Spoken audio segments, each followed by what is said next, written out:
sou a professora Luana Oliveira. Nós continuaremos falando um pouquinho sobre documentação pedagógica, em específico hoje sobre o relatório descritivo. Assim como nos vídeos anteriores, esse também será fundamentado na normativa de número 2 da SME do ano de 2019. Então, para começar, a pergunta mais óbvia: o que é esse relatório descritivo? O relatório descritivo, ele é um documento, uma forma de registrar no qual está presente a vida da criança enquanto unidade de educação infantil.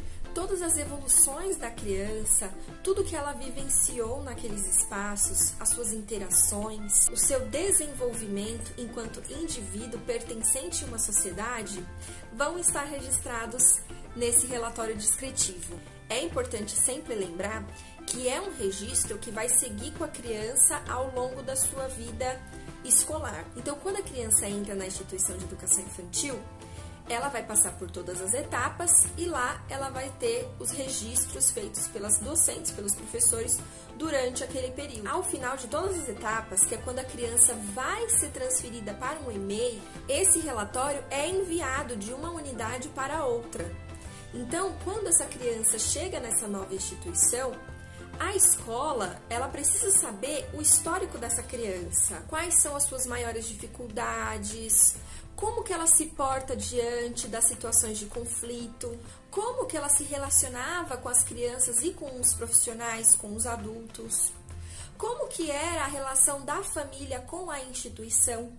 Então, todos esses pontos, a escola nova precisa saber. E onde que ela vai conseguir essas informações? Nesse relatório descritivo da outra instituição que é enviada para ela. O relatório descritivo também é uma ferramenta de avaliação. Lembrando que na educação infantil nós não falamos de avaliação como método de seriação ou de passar para a próxima etapa. Não, nós falamos de uma avaliação de desenvolvimento, que é quando você consegue compreender o que a criança já sabia, qual era a sua bagagem e aquilo que ela conquistou ao longo do ano, ao longo das etapas que ela permaneceu na instituição de educação infantil. Qual é o objetivo de se fazer um relatório descritivo? Em primeiro, a gente precisa ter a noção de que a criança, ela apresenta durante a sua vida, o seu desenvolvimento, diversos avanços, diversos sinais do que está acontecendo durante os seus processos. Sendo assim, se você não faz um registro das etapas que a criança está vivenciando, daquilo que ela já é apta a fazer e aquilo que ela ainda não consegue porque está em um processo, se não se faz essa prática de registrar esse desenvolvimento, você perde a infância da criança. E assim como os outros instrumentos de registros, como a carta de intenção, os projetos, o diário de bordo, o relatório descritivo também serve como norteador das práticas do educador. Ou seja, a partir da leitura do relatório, ele consegue compreender as práticas que precisam ser modificadas, a fim de que essa criança tenha o seu pleno desenvolvimento. Se nós estamos registrando diariamente que uma criança está tendo dificuldade em conviver com as outras crianças, ela não está conseguindo interagir com as outras crianças, o professor deve olhar para o seu relatório e refletir: é a criança que está tendo dificuldade ou eu que não estou pensando em novas formas de fazer com que essa criança interaja com os outros? Então, perceba que o relatório descritivo, ele tem diversas funções e é uma documentação importantíssima na vida da criança enquanto indivíduo pertencente a uma instituição de educação infantil. Agora que a gente conseguiu compreender o que é essa documentação e qual o principal objetivo dela, nós precisamos conversar um pouco sobre o que registrar. Muitas vezes há uma dúvida do docente referente ao que colocar no papel, porque muitas vezes nós temos o medo do que escrever e de como escrever, do que é ou não interessante registrar. Sendo assim, é importantíssimo acabar com os velhos hábitos de registros mecânicos, no qual você padroniza todas as crianças como se elas pensassem e agissem, se desenvolvessem de uma única forma. Não é incomum encontrar em algumas instituições de ensino relatórios que são copiados e colados de uma criança para outra, modificando apenas o nome da criança. Agora, o que nós precisamos compreender é: todas essas crianças passaram pelos mesmos processos e no meio desses processos elas tiveram as mesmas dúvidas, elas interagiram do mesmo jeito. É preocupante essa ideia e essa concepção dos professores de que eu monto um padrão geral do que a criança deveria ser e copio de uma para outra. Isso é uma prática totalmente errada dentro do contexto do que nós entendemos por educação infantil, com base em todos os estudos já levantados, todos os pesquisadores que já abordaram esse tema e compreendendo que cada criança é única no seu tempo, no seu desenvolvimento e na sua vida. Também não é difícil encontrar instituições ou unidades que maqueiam esses registros, com aquele velho pensamento de que, ele é meu só por esse ano que vem já não tenho que me preocupar com isso. Percebam quão grave é essa situação, onde muitas vezes a criança está demonstrando para você o que ela de fato precisa. É importante compreender os desdobramentos que esse registro vai ter lá na frente. Se eu maquio um relatório dizendo que a criança se relaciona super bem, que todas as atividades ela consegue fazer de forma clara, que tudo que acontece é lindo, maravilhoso, quando esse relatório sai da unidade de educação infantil e vai para um EMEI, quando a docente ou a coordenação pega aquele relatório, não vai reconhecer a criança que ela está vendo ali na frente. No âmbito pedagógico, é a nossa função descrever de fato quais são as facilidades e as dificuldades, porque a criança ela ainda está no processo. Não significa que eu, ao colocar num relatório que a criança não conseguiu ainda chegar naquele momento, que nós estamos colocando a criança como alguém incapacitado de conseguir. Não, mas dizendo que a criança está no processo de conseguir. Ela está no caminho e que no seu tempo e no seu ritmo ela vai chegar lá.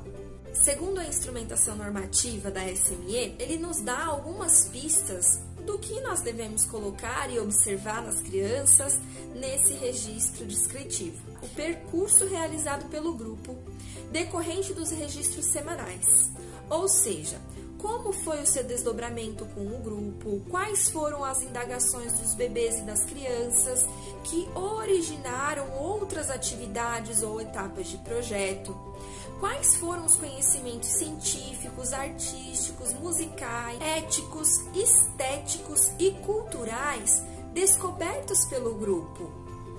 Qual será a continuidade ou desfecho da proposta percorrida pelo grupo? Então, olha que interessante. Muitas vezes, em alguns registros, nós só observamos que a criança, ela se dá bem com as outras crianças, ela dorme bem, ela come bem, mas e como se deu as vivências dentro de sala de aula? Como foi desenvolvido o projeto? Então, isso é riquíssimo para colocar em um registro.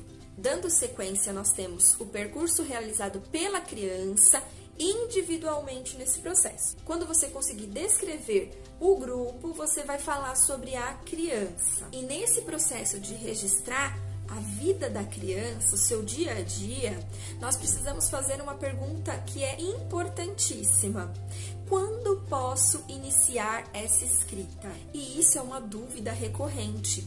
Por quê?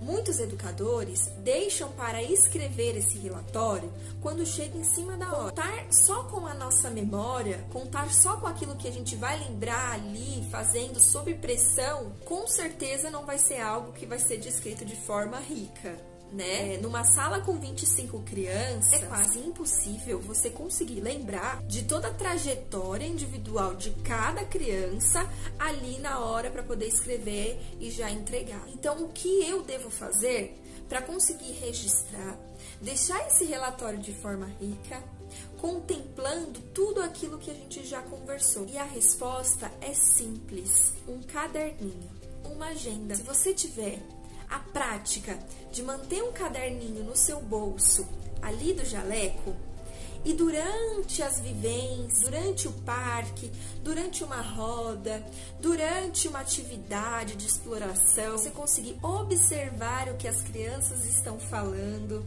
como elas estão vivendo aquele momento, quais foram as descobertas que elas fizeram, e você anotar dia após dia quando chega lá na frente, na hora de fazer o seu relatório, pode ter certeza que você terá um leque de opções e de recursos inimagináveis.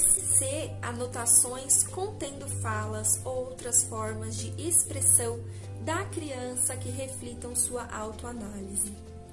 Esse tópico é importantíssimo porque, ao trabalhar em cima das falas das crianças, nós estamos criando autonomia e registrando o protagonismo da criança, que é o principal foco da educação infantil. Também é importante registrar o parecer do educador, fundamentado nas observações registradas no decorrer do processo. E isso é aquilo que a gente já vem conversando, que é um dos maiores desafios da educação.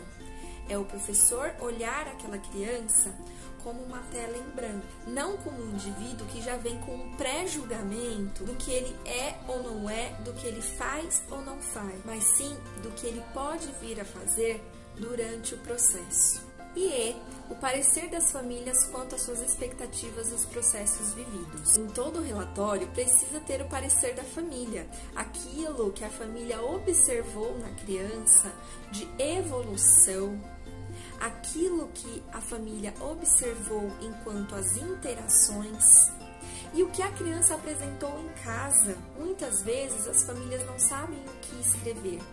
Então também é papel do professor estimular as famílias e apresentar as ideias e as propostas que se espera dessas devolutivas. E por último, estarão registrados nesse relatório descritivo as observações sobre a frequência da criança na unidade, entendendo que todo o processo que se deu, todas as práticas vividas, dependem muito também da frequência dessa criança na instituição. Então, se é uma criança que tem muitas faltas, logo ela não conseguiu aproveitar tudo aquilo que foi proposto durante o semestre, durante o ano letivo. Lembrando que esses relatórios são documentações legais e não podem ser alteradas. A frequência da criança não pode ser alterada. Primeiramente porque anda junto com o diário de classe e são documentos que podem futuramente serem requisitados para qualquer tipo de questão no qual a prática de dizer que uma criança estava na instituição no dia que ela não estava na instituição é um ato gravíssimo. Por fim, é importante compreender que, assim como as outras formas de registrar, o relatório descritivo deve ser uma documentação rica, onde a família observe aquele registro e, ao ler, consiga identificar a sua criança. Para finalizar, eu gostaria de deixar para vocês uma citação de Oliveira, de 2012, que fala o seguinte: os registros, além de cumprirem um importante papel na formação dos professores, são parte do processo cuidadoso e contínuo de documentação da história dos processos de aprendizagem das crianças, de modo a compartilhar a visão da criança como sujeito ativo e dar notícias às famílias sobre as suas aprendizagens e desenvolvimento. O meu muito obrigada a todos.